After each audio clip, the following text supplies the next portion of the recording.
వైఎస్ఆర్సీపీ మాజీ ముఖ్యమంత్రి గౌరవ వైఎస్ జగన్మోహన్ రెడ్డి గారు ఈ మధ్యకాలంలో మీడియా ముందుకు వచ్చి చాలా నిజాయితీగా నీతిగా మాట్లాడుతున్నాడు. మాజీ ముఖ్యమంత్రి వైఎస్ జగన్మోహన్ రెడ్డి గారు ఇన్ని రోజుల తర్వాత మీకు ఆ భగవంతుడు జ్ఞానోదయం కలిగించినందుకు ఈ రాష్ట్ర ప్రజల తరపున మీకు కృతజ్ఞతలు తెలుపుతున్నాం. జగన్మోహన్ రెడ్డి గారు ఈ మధ్య వచ్చి చెప్తున్నది ఏంటంటే, మేము అధికారంలోకి వచ్చిన తర్వాత మేము చేసినటువంటి పనులను ప్రజలలోకి తీసుకెళ్ళలేకపోయాము. మేము చేసాం పెద్ద పెద్ద పనులు, మంచి మంచి ఘనకార్యమైన పనులు, మంచి పనులు చేశాం, కానీ మేము ప్రజల్లోకి చెప్పలేకపోయాము చెప్పి. అవును, కరెక్టే. మీరు అధికారంలోకి వచ్చిన తర్వాత మీరు చేసినటువంటి అద్భుతం, మహా అద్భుతమైన పనులే. ఈ రాష్ట్ర ప్రజలు మిమ్మల్ని నమ్మి అధికారం ఇచ్చిన తర్వాత మొట్టమొదటిసారిగా మీరు చేసిన పెద్ద ఘనకార్యం ఏంటంటే, ఒక బహుత్తరమైనటువంటి ప్రభుత్వం నిర్మించినటువంటి ప్రజావేదికను కూల్చడం. రుషికొండ ప్యాలెస్ మీద అక్రమంగా 500 కోట్లు పెట్టి రుషికొండ ప్యాలెస్ కట్టడం. ఎక్కడైనా ఏ నిజాయితీగా ఎవరైనా ప్రశ్నిస్తే వాళ్ళను అక్రమ కేసులు పెట్టి అరెస్టు చేయడం. మద్యం మాఫీ చేస్తామని మీ కల్తీ మద్యంతో 3200 పైసలకు ఈ రాష్ట్ర ఆడబిడ్డల పశువుంకాలు తుడిచేయడం.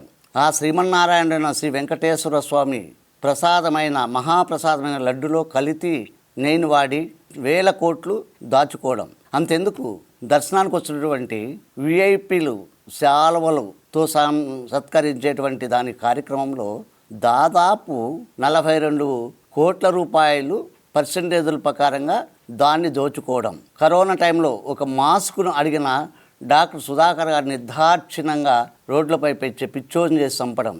మీ ఎమ్మెల్సీ డ్రైవర్ను నిర్దాక్షిణ్యంగా చంపి డెలివరీ చేయడం. జై జగన్ అని పలకమని చెప్తే ఆయన జై టీడీపీ, జై చంద్రబాబు అనేందుకు నిర్దాక్షిణ్యంగా రోడ్డుపై నరకడం. ఒక తోట చంద్రయ్య ఎంతోమందిని ఇది చేసి ఒక బీసీ, ఎస్సీ, ఎస్టీ వర్గాలను లేకోకుండా ప్రతిపక్షంలో ఉన్నటువంటి ప్రతి నాయకుడిని కూడా నిర్దాక్షిణ్యంగా ఇది చేయడం. మీ యొక్క ప్యాలెస్కు ఎన్నో కోట్లు ఖర్చు పెట్టి మీ ఇంటికి రక్షణగా ఒక పెద్ద ఇనపరాడ్లతో షెడ్ చేయడం. మీరు మీకోసం వచ్చినటువంటి విఐపీలకు, గెస్టుల కోసం ఎగ్ పప్పీలకు 7 కోట్ల రూపాయలు ఖర్చు. ఇవన్నీ కూడా చాలా చాలా పెద్దమైనటువంటి కదా. ప్రపంచంలో ఏ ముఖ్యమంత్రి గారు నిర్వహించలేటువంటి దినుసులు. అంతెందుకు జగన్మోహన్ రెడ్డి గారు, మీరు అధికారంలోకి రావడం కోసం మీ సొంత బాబాయ్ హత్య చేయబడితే ఆ హత్యను ఫస్ట్ రోజు గుండెపోటుగా నిరూపించి నిర్ధారించి సెకండ్ రోజు నరాసుర రక్త చరిత్ర అనేటువంటి అప్పుడు ఉన్నటువంటి చంద్రబాబు నాయుడు గారి పైన ఒక వికృతమైనటువంటి ప్రచారం చేయడం అద్భుతం, మహా అద్భుతం. అంత తెలివితేటలు ఎవరికి ఉంటాయండి?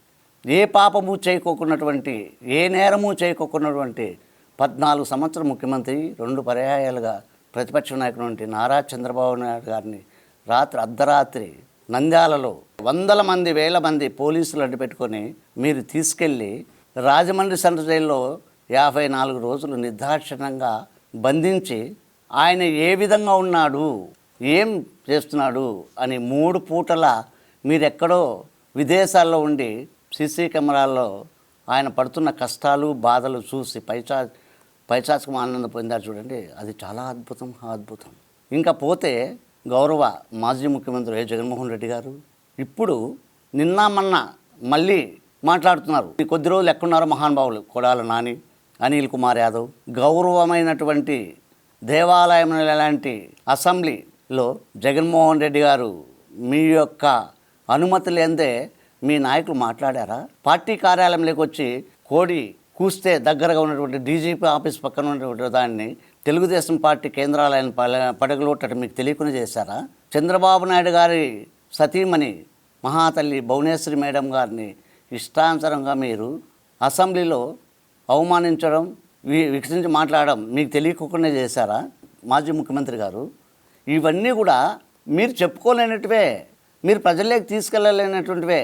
మీరు చేసిన ఈ ఘనకార్యాలన్నీ ప్రజలకు చెప్పి ఉంటే మీరు చేసిపోవచ్చు.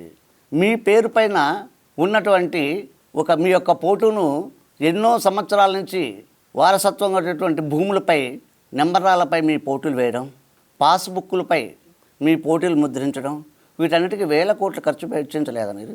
ఇవన్నీ కూడా ప్రజలకి తీసుకెళ్ళలేకపోవడం అవసరమే. ఇవన్నీ మీరు తీసుకెళ్ళకపోయినా ప్రజలు అనేవాళ్ళు చాలా తెలివైన వాళ్ళు. మనము చిన్నప్పుడున్నప్పుడు ఏదన్నా ఒక గ్రామంలో ఒక ఇంట్లో ఒక చిన్న విషయం తెలిస్తే ఆ ఊర్లో తెలవడానికి చాలా టైం పట్టేది. కానీ ఇప్పుడు ఎక్కడ ఎవరు ఏం చేస్తున్నారు, ఏ వెహికల్ ఎక్కడ వస్తుంది అనేది సెకండ్ల మీద గొర్రెలు మేపుకున్న గొర్రెల కాపరు కూడా చెప్పేటువంటి రోజులు ఉన్నాయి జగన్మోహన్ రెడ్డి గారు. అందుకోసమే మీరు చేసినటువంటి ఘనకార్యాలు ప్రజల్లో చెప్పలేకపోయారు. దాన్ని ఇప్పుడు మీరు ఒప్పుకున్నందుకైనా చాలా సంతోషం. ధన్యవాదాలు.